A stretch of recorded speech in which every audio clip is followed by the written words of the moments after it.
Hey everyone, welcome to our weekly podcast on metabolism secrets, particularly for this time of year. So if you're struggling with hibernation mode, of not being able to sleep, of packing on added stored metabolism at night, then this is the podcast for you. And of course, it comes along with our free ebook, Metabolism Secrets or Metabolism Cheat Codes that you can get over on our website, drjasonwest.live. So let's get right into metabolism secrets and what we can do about that. The first thing is getting an understanding of your basal metabolic rate. And this is the book that we have.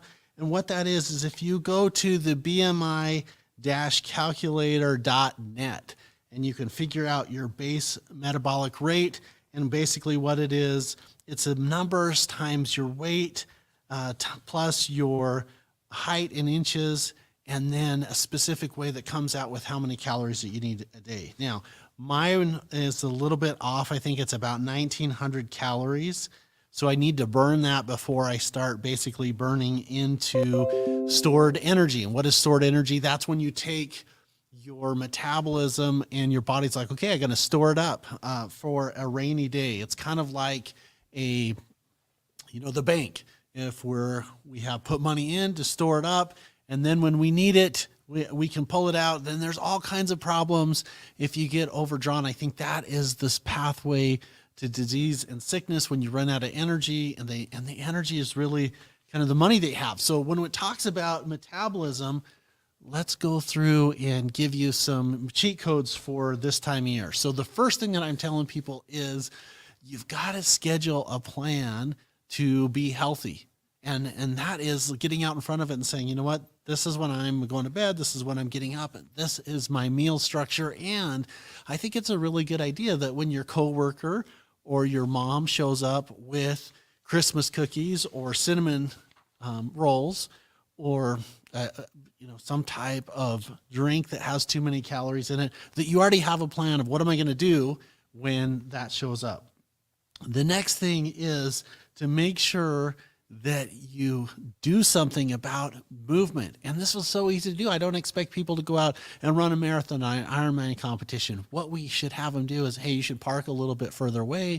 Maybe you should do an extra lap around the store. You can get out, you can walk indoor, in some of the malls if that's available. But if we just concentrate on moving a little bit more, I think it's overwhelming for people when we say, hey, you know what, you need to get out and you need to go to the gym for 2 hours a day. You need to go run a 10K. You need to go on this Ironman competition. Instead, we should say, look, you should take the stairs instead of the elevator or the escalator. You should park farther away, and you should make a conscious effort to move more. The other thing that I tell people, look, you can't treat your body like we treat, like it's not an engine or it's not a vehicle. And example of this is so many people get addicted to epinephrine and adrenaline in the morning. So they put their body in a stressful state and then they never catch up. And what I'm saying is I'm a great big fan of intermittent fasting and things like that. But I think the most important meal of the day is when you get up, not when the end of the day. Like, can you imagine going out on a tractor and putting just a little bit of gas in it or a little bit of gas in your car, hoping it makes through the day? And if it doesn't, you pull over, you put just a little bit of gas in it. And then at the end of the day, when you don't need it, you're like, okay, let's fill it up. Well, that's kind of what we do with our metabolism. And we put our body into a state of crisis. Then we have, exacerbated emotions and a tendency to have anxiety and to worry and to fear and doubt. And we have that little devil that shows up on our shoulder and it makes everything worse. And it's exacerbated by not fueling the system correctly. So one of the things I tell people, we want to improve metabolism, fuel the body when it needs, and fuel it the least amount when you need it the least, which is the exact opposite of our current culture. The other thing I tell people is you got to be careful that you don't do yo-yo dieting, which is we put our body into a state of we're only going to eat 500 calories today or, some low amount, or we skip meals. And then the body's like, okay, when I get food again, I am going to hold on to it so that next time we go across the desert, I'm prepared. Now, that goes within reason of saying It's not like you can eat your way to your perfect metabolism, but you can eat your way, the right schedule, and the right foods, which leads us to that axiom, which is the healthier and alive your food is, the healthier and alive you are. Like, I just don't think there's any way around it. And the closer that your food is to the ground, the healthier that you're going to be. What do I mean by that? Like, if you get a carrot out of the ground, you wash the dirt off and you eat it, I think that's really healthy for you. You're getting beta carotene, you're getting vitamin A, you're getting cellulose, you're getting fiber, like you're getting all these good things in it. If you take the carrot out of the ground and then you turn it into carrot cake, well, it's not going to be as healthy for you. Matter of fact, it's going to be damaging for you. Which leads us to the next thing is, if you really want to store things up, you get into hibernation mode, one of the best things to do is to stress and worry and listen to the devil. Now, this is so easy to say and so difficult to do. So one of the reasons I'm saying it is because I need myself to hear it. But we've got this little guy over here, or roommate, that's yapping at us going, hey, bad things are happening. Bad things are happening. You're not enough. You're not worthy of love. You don't deserve the success. You don't deserve this relationship. Or like, it's over there all the time. I think everybody's dealing with it. Over on this side, we got a little angel that's saying, hey, you're doing really well. You got up this morning. You have a roof over your head. You got 3 square meals. Someone loves and cares for you. You're working through life. You're trying to figure it out like everybody else. Well, this guy is only like 400 impulses. This guy's like 40,000. And when we allow this guy to take over and just hammer our stress pathways, what happens is our body's like, well, we better hold on to everything, because we don't know what's going to happen. It puts us into a 911 emergency and that fight, flight, fright, or faint response. And so the more that we can channel stress, the better it is for our health. Now, there's no such thing as a lotion, a potion, a pill, a prescription, a procedure, a surgery, an acupuncture treatment, or anything else that completely gets rid of stress. It doesn't. What you can do is you can channel stress and you can manage stress. And what I mean by that is, in that classic book by David Hawkins, Letting Go, that is, hey, this is what I control and not control. And this is what I'm choosing to be able to put on my plate. So prayer, meditation, journal, deep breathing, exercise are so good for channeling stress. One of the best ways to do it, I like, is talking to myself. And I used to think only crazy people talk to themselves. And man, my wife and my coworkers, they catch me all the time talking. I'm just trying to get my right side of my brain, my left side of the brain through the corpus callosum to talk to each other.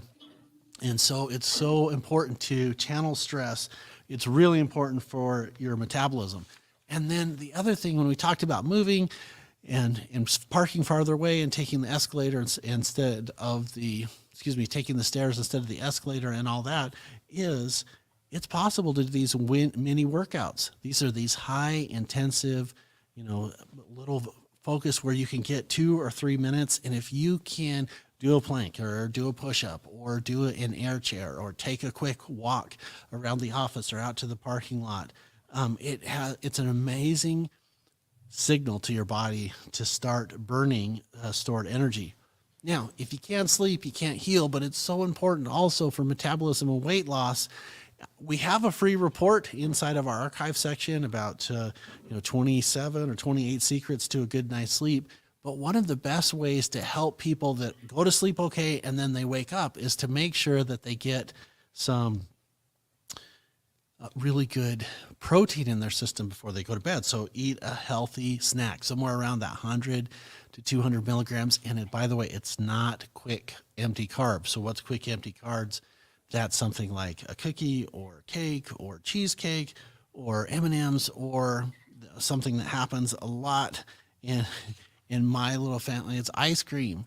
So my wife's family loves ice cream at night, and it's one of those feel-good pleasures that they have. But then they would go out and they would burn like 7,000 calories because they're in farming and agriculture. They got these tractors, projects, and equipment. Well, it doesn't work for what I'm doing, which is I'm not going to be burning that much physical hour. I'm burning some, but not at the farm rancher output. And so it's not good for me to get all these calories at night. Now, if you get some healthy protein, so some raw nuts or some beef jerky or some complex carbs, like an orange slice or a couple apples or apple slices, and then you go to bed, what happens is your body doesn't run out of energy in the middle of the night, make you wake up, then you don't know what to do, and you pace and you look at the ceiling and be like, oh my gosh, I got to turn everything off because I got such a big day tomorrow, which adds to your stress levels, which makes the adrenaline and dopamine, epinephrine, everything like start to in a negative cycle. And so there's a really neat way to help sleep by getting a healthy snack before bed. The other thing is we want to clean out your GI system, not only for all the neurotransmitters, but to go to the bathroom consistently. And so I really like a fiber and quinoa and some healthy grains and some other things that helps to not only to clean out the system, but when you're eating that consistently, it takes up room for empty carbs. And what do I say empty carbs? Like that's chocolate, that's cake, and that's something that a lot of times people don't remember or think is cake, and that is a piece of toast with butter on it, and then we put jam or some type of sweetener on it. Well, guess what? We just took a piece of bread and we made it into cake because we put fat and we put sugar on it. And a lot of times people just aren't recognizing, oh my gosh, I'm eating cake at the wrong times. The other thing that's really good for your metabolism at this time of year is to kind of switch up your routines a minute. Now, some of the people that listen to me consistently are like, wait a minute, Dr. West, you told me the body loves order. I'm like, it does. But the one exception to this rule is when it comes to movement and exercise, if you'll break that up and get your body, instead of doing legs Monday, Wednesday, Friday, and arms Tuesday, Thursday, Saturday, or getting up every single morning at, really early and then doing your 2-mile walk, you got to do something a little bit differently. Maybe you do push-ups, maybe you do a plank, maybe you do some type of other exercise instead of their walk, or you can go swimming or water aerobics or something like that, because then the body's like, oh my gosh, I have something else. I need different energy for this new activity. And that's the one exception to putting your body on a routine. The other thing, spices are so good. One of my favorites is stuff that makes things hot. Cayenne pepper, its pungent flavor, it has some amazing healing properties, but it also helps to boost metabolism and your body's core temperature. Many studies suggest that. And then eat, if you're needing something really fast and something to improve metabolism, do the dark stuff. That's the dark chocolate. And it has a lot of magnesium in it. Magnesium is the miracle mineral. I've talked about it several times in different podcasts that you can go and access through the archives if you like. But I'm actually kind of a fan of dark chocolate. Now, not milk chocolate. Milk chocolate is totally a different beast. Dark chocolate has that magnesium in it. And I don't say that you can overdose on it, but, a little square a day doesn't have horrible sugar and calories in it. If you get out of control, it's one of those a little good as good and a lot's better, but it has a lot of magnesium in it. I think that's one of the reasons why there's a lot of people that crave it. And then the last thing to help with metabolism at this time of year, and again, this is 13 secrets to some metabolism hacks at this time of year, is to use the spice cinnamon. Add this warm spice to any food to help your metabolism. Put on a slice of whole wheat toast, in your oatmeal, onto soup, on apples. It's so good for helping blood sugar. Now, if the blood sugar gets too low, what happens is the nerves freak out and bad things happen to your nervous system. If the blood sugar gets too high, you get in a state of inflammation. Hello, diabetes, here it comes. So you want blood sugar to be balanced. I love using cinnamon. I love using alpha-lipoic for that. Now, that's just a quick overview and recap of what we can do for metabolism hacks. Just a quick shout out to my team at the West Clinic. Everybody over there makes the show possible. We want to thank our sponsor, Personalized Organs, Tissues, and Cells. What that does is if you get your cells healthy, then you are healthy. Now, next week, we are going to be talking on different information when it relates to the hormone system. So at the beginning of the hormone system, next week, we're going to review adrenals and we're going to review thyroid. That is December 22nd, Wednesday. coming up. Adrenal health, which is all about energy and metabolism and stress management, and your thyroid, which is your master gland, which is temperature regulation. It also serves an important detoxification perspective. So the Dr. Jason West program, thank you so much for joining me. You can get a replay at www.drjasonwest.live. You can get our free ebook over there. And also, if you need questions or if you need help, there's resources available. You can also see our clinic website we have hundreds, actually over 1,000 patient testimonials of people that were out of hope and out of time and looking for other options. And we able to help get them hope and get their lives back.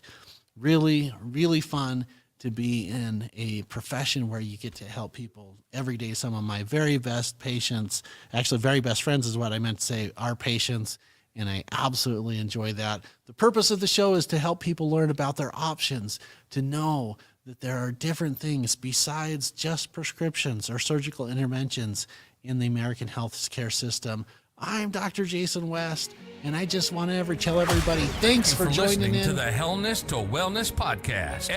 That's our little intro that we've put together. We're on an MP3 on Apple and Spotify. It's something that we just picked up. You're going to see in a couple days. We've got over 18 episodes that Jordan's putting together. I'm Dr. Jason West. I'll see you guys next week.